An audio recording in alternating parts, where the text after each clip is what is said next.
Formula One cars have become absolutely huge since the late 2000s. They grew and grew so much that they become longer and wider than modern pickup trucks. And, perhaps, from a safety point of view, this is a good thing. However, despite the fact that they are the fastest cars on the lap, unfortunately, they aren't even close to the sharpness and agility of the cars of 2000s. I propose to understand the rationale for this change in size and what its pros and cons are. They are the fastest racing cars, with lap times faster than ever. From the spectator stand, the speed is absolutely amazing, but from the camera on the car, everything looks different, and it seems that they are going no faster than at least the GT3 cars. If you go back just 13 years ago, maybe a little more, you will notice that the cars seem to be driven on the edge, and the pilots were literally fighting with them in every turn, and it looked incredibly exciting. And it seems that all the beauty and passion of Formula One has faded behind the size of the cars. Big cars make overtaking difficult. Yeah, a wider car takes up more of the track, making it easier to defend. But remember how ridiculous modern cars sometimes look in the same once high-speed Imola, where it would seem that the fight was raging side by side before.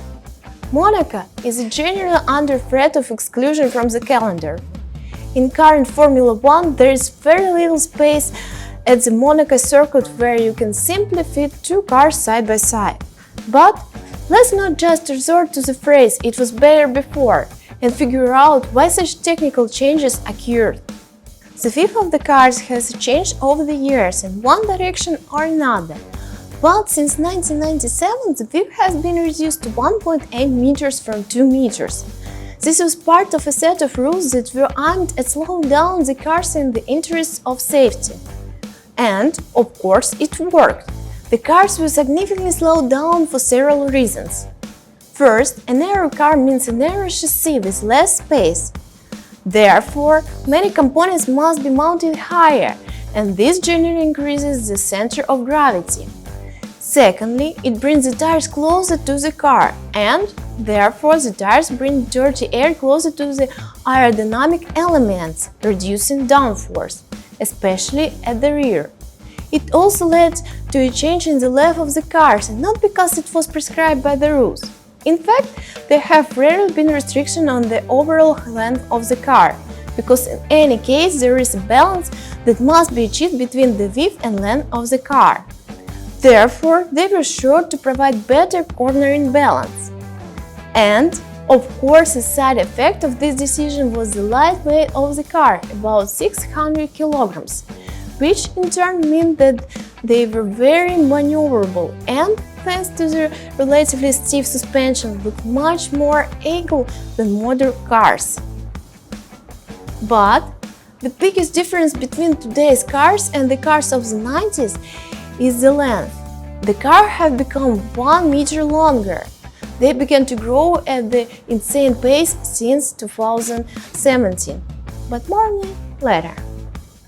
Looking at this, it's impossible not to wonder why cars have become so long. And, as it turns out, the answer is quite simple. Although the regulations don't directly control the length of the cars, there are rules for maximum weights both front and rear. And making the most of this rule allows engineers to create larger wings that are further away from the wheels, increasing the effect of downforce. At the same time, the wheelbase is actually not regulated by rules. Team can choose it, and it does vary between teams. The Mercedes car is the longest and the Red Bull is the shortest. Their difference is 30 centimeters. But, of course, even the current Red Bull is much longer than the cars of the early 2000s. This is mainly due to the turbo-hybrid engines, which were introduced in 2014. They come with much more equipment than before, with elements such as a battery, a recovery system, an electric motor, and so on. All this needs to be placed somewhere in the car. And it will be simply impossible to place all this in the car from the 2000. It's also necessary to take into account that modern cars need to carry fuel with them for the entire race distance, since refueling was prohibited in 2010. To accommodate so much fuel, 110 kilograms, the teams also had to lengthen the cars. But there are other necessary factors. The cockpit has been enlarged for safety needs. A halo system has been added and many more telemetry sensors, and cameras have been added, which take up space and weight. You have to understand that parts of this is really necessary things.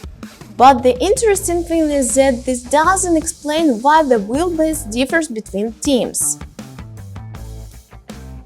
Mercedes uses the longest wheelbase for aerodynamic reasons. The longer the wheelbase, the larger the aerodynamic surface, which is especially important for the underbody of the car, because there it has huge effect. Moreover, it allows you to use less rake. This means that the rear of the car isn't as high, which creates less drag and also lowers the car's center of gravity. Having more space makes it easier to position components and allows components to be positioned lower, improving the car's performance in high-speed corners. But not everything is so perfect. The longer the wheelbase, the less maneuverable the car. This is why the Red Bull is usually faster than the Mercedes in slow corners. The shorter wheelbase and higher rake allows the rider to handle corners better, especially slow ones. Despite the changed length, the cars remained narrow until 2017. The cars' wider, high downforce cars from 2017 to 2021 became monsters, the fastest in F1 history. But they didn't completely solve problems that were initially supposed to be solved, but also in many ways aggravated the situation. Despite this, they still remain the most outstanding creation of the F1 engineers. And the entire 5 years during which these monsters flight tracks all over the world will be remembered more for interesting engineering solutions than for spectacular fighting. The ongoing challenge of creating cars that are not only fast but also race-worthy has manifested itself with the creation of 2017 regulations. The result was faster cars with more downforce that were a stark departure from the previous generation that raced from 2014 to 2016. The FIFA vehicle was increased from 1.8 meters to 2 meters and the minimum weight increased to 728 kilograms. For additional grip, the front wheels were made 6 cm wider and the rear wheels 8 cm wider. The rear wing was made 20 cm wider and 50 cm lower. The rear diffuser has been increased by 5 cm in width and height, and has also become 17.5 cm longer. Front wing increased by 15 cm, equal in width to the previous generation cars, 1.8 meters, which led to a significant increase in downforce. All this made it possible to greatly reduce the lap time. The original target set by F1 in May 2015 was for the 2017 cars to be 5 or 6 seconds faster per lap. However, it must be taken into account that it was then planned to return refueling stations. But this idea was soon abandoned as teams presented data showing that refueling would worsen the quality of racing rather than improve it, as everyone will simply find the ideal combination of fuel consumption that will allow them to fuel as little as possible and drive fuel efficiently. If you compare the fastest laps of 2015 and 2017 cars, the average lap time decreased by 4.2 seconds. However, this was just the beginning for this generation of cars, while the teams continually worked to improve the performance. There were several rule changes in 2018. The halo protection system was added, an initially controversial measure. One of the critics of this system was Romain Grosjean, but it later saved his life at the 2020 Bahrain Grand Prix. This system first showed itself when it protected Leclerc from Fernando Alonso landing on him. In addition to this, so-called shark fins and T-wings were also banned, and the minimum weight increased to 734 kilograms. In 2019, this further changed to the insane 2018 front wing. Just look at what it was like. Now the front wing has become 20 centimeters wider and has reached a span of 2 meters, and has also become 2 centimeters higher and 2.5 centimeters longer. The number of wing elements was also limited to 5, which meant much simpler profiles. Moreover, a maximum of 2 fender liners were loaded on each side of the wing in order to reduce the amount of turbulent air created by the front wing for the cars behind. The end length has also been simplified. The rear wing has been made 10 centimeters wider and the end planes have been simplified. The side pontoons were made 10 centimeters longer horizontally, but 15 centimeters lower in height. We will return to the reasons for these changes later.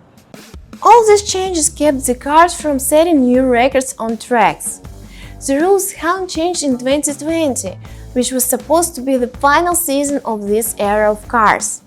But due to the pandemic, the same cars were extended into 2021 with virtually no changes. However, in 2021, a controversial set of 4 aerodynamic modifications was introduced, including a triangular cutout in the rear underbody, the elimination of various aerodynamic cutouts and rear underbody fins, and a reduction in diffuser baffles and winglets at the bottom of the rear brake ducts. This was done in order to reduce overall downforce, which was intended to prevent excessive stress on the Pirelli tires, which were extended for a 3rd season. In 2021, the minimum weight has also increased to an impressive 752 kilograms.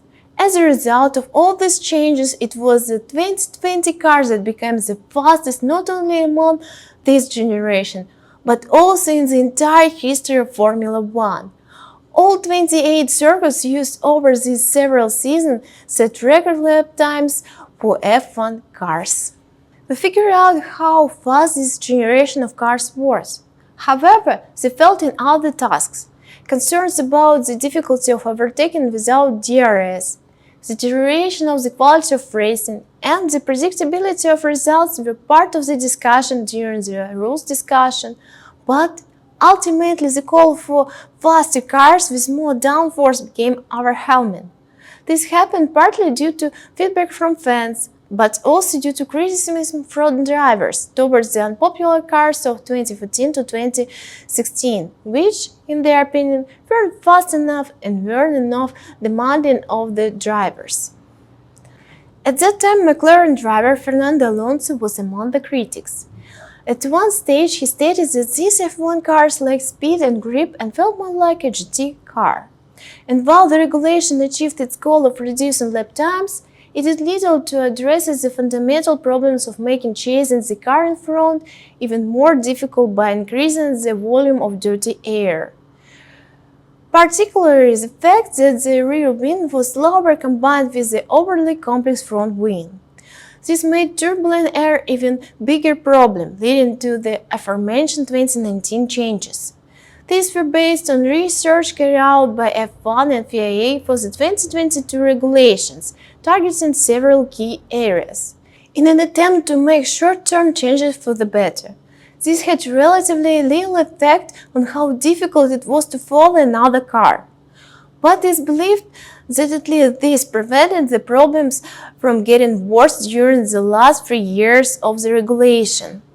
And despite the spectacular racing we saw in 2021, overtaking was still too reliant on using DRS. Pilots could still barely chase their opponents and didn't even have to be too close to do it. The problem of dirty air was felt even with a 3-second gap from the driver in front. In the end, the cars were great on the qualifying lap, but that did little to improve the quality of the racing. That's why Ross Brown calls improving the quality of racing a key goal of the 2022 regulations. These cars were a mistake, but that doesn't mean they weren't memorable.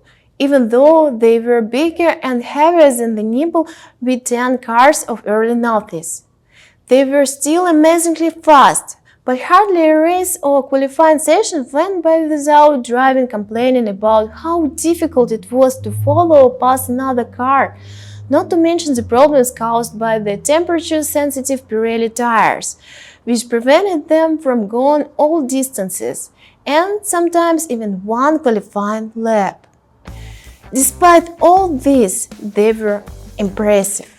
Compared to the previous generations, the 2022 cars are heavier, aerodynamically simplified, and have much stricter regulations, which means that the lap time deficit will be greater. These cars have less downforce in slow corners, but potentially more downforce in fast corners. Of course, not only the aerodynamic settings, but the tires and particularly the wheelbase are responsible for cornering. Surely you paid attention to the front wheels and noticed that they stand somehow strangely. The outer wheel turns much more than the inner one. Sometimes you might even think that it's broken. But this configuration is the most effective for Formula 1 and it's called Anti-Ackermann. There are three installation options: Pro-Ackermann or positive, Anti-Ackermann or negative, and parallel. If everything is clear with the parallel one, where both wheels are at the same angle, then with Anti and Pro-Ackermann it's neat to figure out. As you understand, the wheels of the car aren't in one place, they're installed at the distance from each other, and when turning, they travel different distances along different trajectories. Thus, the inner wheel turns along a smaller radius than the outer one, which, if the wheel were installed in the parallel, would lead to the effect that the inner wheel would scrape along the road, not having sufficient grip relative to the outer one. Here we need to look at where this concept and its name even came from. In the 18th century, wagons had a 5-wheel mechanism that allowed the front axle to be turned to make turns. But turning the entire axis significantly increases the risk of capsizing. And having experienced one of these accidents, Dr. Erasmus Darwin, the grandfather of the future famous scientist Charles Darwin, decided to tackle this problem, because as a doctor he had to travel often for work. In 1758, Darwin came up with a solution where only the wheels themselves turned, which reduced the likelihood of coupe. But they were still parallel wheels, which means the inside wheel scraped in the corner without enough grip and was still dangerous. However, Erasmus decided to go in further, increasing the angle of the rotation of the inner wheel relative to the outer one, inventing something that is now found on almost all cars. But since Darwin was a doctor, he had no interest in patenting this technology, and this concept began to spread freely throughout Europe. It was only in 1816, when the Erasmus was no longer alive, that Lankersberger, a car manufacturer, with this concept decided to consider a patent. He found a sponsor, Rudolf Ackermann, who gave money for this, naming the patent after himself. So Ackermann has nothing to do with this technology other than the name. What Darwin came up with became known as the Pro-Ackermann. Most often cars use this very concept, which allows the inner wheel to turn more than the outer one, which is logical, because it follows a much smaller radius. This resulting wheel rotation angle should be greater, while the outer wheel follows a less sharp arc. This configuration makes the car more maneuverable and saves tires, putting less load on the car when cornering. But in Formula 1 they don't use this. This is where Anti-Ackermann gained popularity, in which the outer wheel turns more than the inner one, in theory making the car less controllable and increasing wear. But why do they do this? As we have already discussed in Formula 1, this is aerodynamic grip created by downforce, which presses the rubber into the asphalt, and mechanical grip due to the suspension. Downforce increases as speed increases, as airflow begins to flow faster through the car's aerodynamic elements, pressing it harder into the asphalt. In the case of Formula 1, such pressure can reach more than 2 tons. The more downforce, the more the rubber is pressed into asphalt, and the more grip it creates. 2 tons of downforce essentially adds the weight of 2 Formula 1 cars to the weight of 2 such cars, distributing it across 4 tires, allowing you to take high-speed corners even faster. But in slow corners, the air doesn't flow through the car so quickly, and the downforce practically disappears, leaving the mechanical clutch in charge of the grip. Although the car holds on to the asphalt in the contact patch of the tire, and consequently the entire grip is created with the help of this area of the wheel. The contact patch is in constant contact with the surface, and when you turn the steering wheel, you don't turn the contact patch, but turn the entire remaining tire, creating the angle slip. This is the angle between the direction of the wheel and the direction of movement in the moment. This can be clearly seen in the example of an eraser. If you press it into the surface and try to turn it, then everything will turn except the contact patch with the surface. But unlike an eraser, the wheel constantly rotates, changing the contact patch. And when you turn, you essentially create an angle between one contact patch and the next, as if walking. Due to this is clearly visible deformation occurs when turning. It's as if the tire is stretched in one direction and another in the direction of the contact patch. And each tire has a certain limit of the angle at which the grip will be insufficient, and the car won't move from one contact patch to the next while maintaining traction, but will fly straight due to the loss of traction by simply sliding along the asphalt until traction is restored, by returning the wheels to a position that doesn't go beyond the limit angle at maximum lateral acceleration. You can expect lateral and right angles in the ratio of 5 to 99 degrees.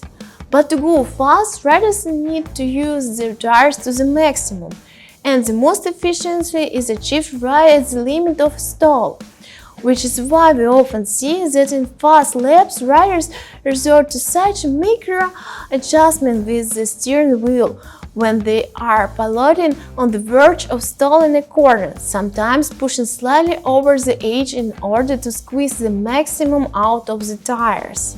In many ways, this level of feeling control of the car and tires is what separates a truly fast rider from a slow rider who won't be able to use tires and car to their maximum.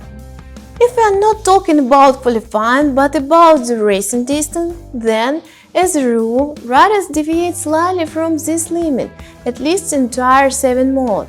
Since the greater the angle you use, the more exposed deformation of the rubber and uneven temperature increases, leading to overheating and increased wear, exchanging rubber resources in extreme proportion for lap time. Some tire components can become unusable after driving just one such lap, and if you really try, they may not be enough for one lap. That's why we sometimes hear drivers in qualifying complain at the end of the lap that they don't have enough grip. Therefore, sometimes they can save on more first or second sector in order to gain more time on the third most demanding sector using up rubber resources. But in a race everything is different.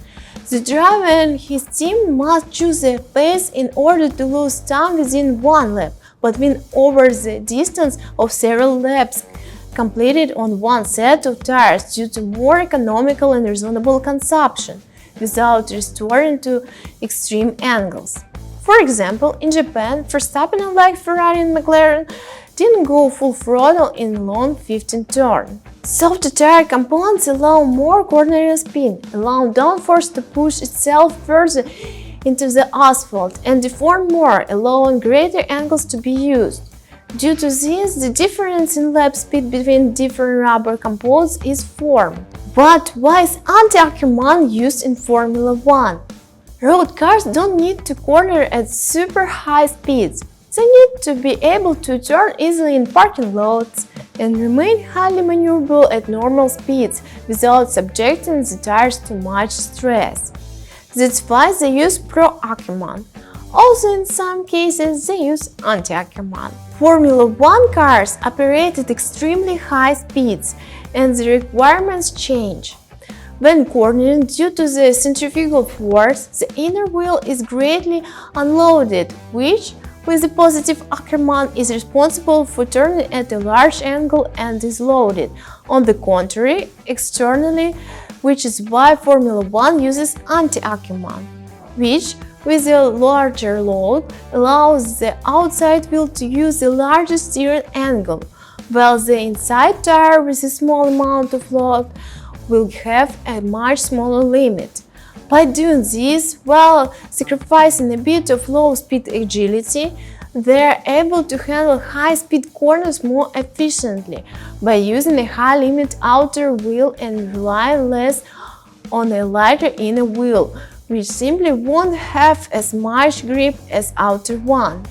Unlike Formula 1, cars that drive off-road, such as rally cars, always use Pro-Ackermann, which allows due to the greater rotation of the inner wheel, thereby creating greater surface resistance to wrap the car around this wheel, directing it into a narrow turn.